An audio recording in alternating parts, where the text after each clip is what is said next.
नमस्कार. आज श्रावण शुद्ध द्वितीया. आज आपण संत नामदेवांचा एक अभंग पाहणार आहोत. भागलासी देवा धाव धावणीया, दाखविसी पाया पांडुरंगा. गजेंद्र गणिका तुम्हा श्रमविले, मी काय उगले परदेशी. 16 सहस्त्र गोपी त्या उद्धरती, माझे किंव चित्ती कावा नये. नामा म्हणे आम्हा पुढे तुझा संग, वारंवार मग वारी कोण. नामदेव पांडुरंगाला इथं अनावर होऊन बोलवित आहेत. ईश्वर भक्तीचे विलक्षण आकर्षण असल्याने नामदेव कानाने फक्त भगवंताचेच गुणानुवाद ऐकतात आणि तरी कान अतृप्तच असतात. मुख सौंदर्याचे अवलोकन करताना डोळे तृप्त होतच नाही, त्यामुळे ते सारखे लालवलेलेच असतात. पूजन करताना हातांना स्फुरण येते आणि हात सेवेसाठी धडपडतात. मुखाने भगवंताचे विठ्ठल विठ्ठल हे नाम उच्चारित असताना थोडाही खंड पडत नाही. मुखाने नाम चालू असता तुमच्या सन्मुख नाचूनही माझे मन शांत होत नाही. स्वप्नातही हे विठ्ठला तूच दिसतोस, तेव्हा एकदा माझ्याकडे लक्ष द्या आणि माझा उद्धार करा.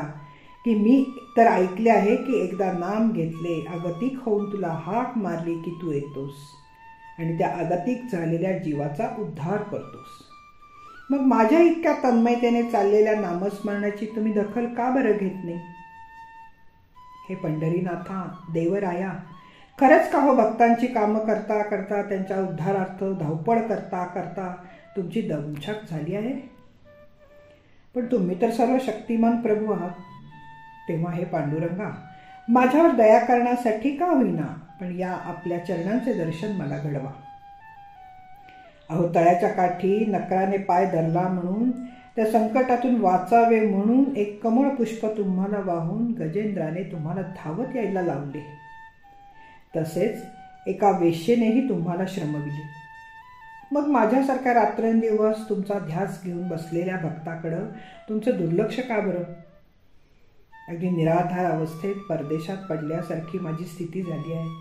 नरकासुराच्या कैदेतील 16 सहस्त्र नारींना तुम्ही मुक्त केले आणि राक्षसाच्या कैदेत असल्यामुळे सुटल्यानंतरही त्यांना सामाजिक बहिष्काराला तोंड देण्याची पाळी येऊ नये यासाठी तुम्ही त्या सर्व स्त्रियांना अर्धांगिणी बनवून त्यांचा उद्धार केला. मग माझ्यासारख्या एक अनिष्ठ भक्ताकडेच तेवढे तुमचे दुर्लक्ष का. माझी कीव तुम्हाला काय येत नाही. नामदेव म्हणतात, मला तर वाटते आता तुमची संगत बरच झाली, मी आता वारंवार आता तुमच्याकडे कशाला येऊ. संत नामदेव आपली भक्ती आगतिकता येथे देवाजवळ व्यक्त करीत आहेत.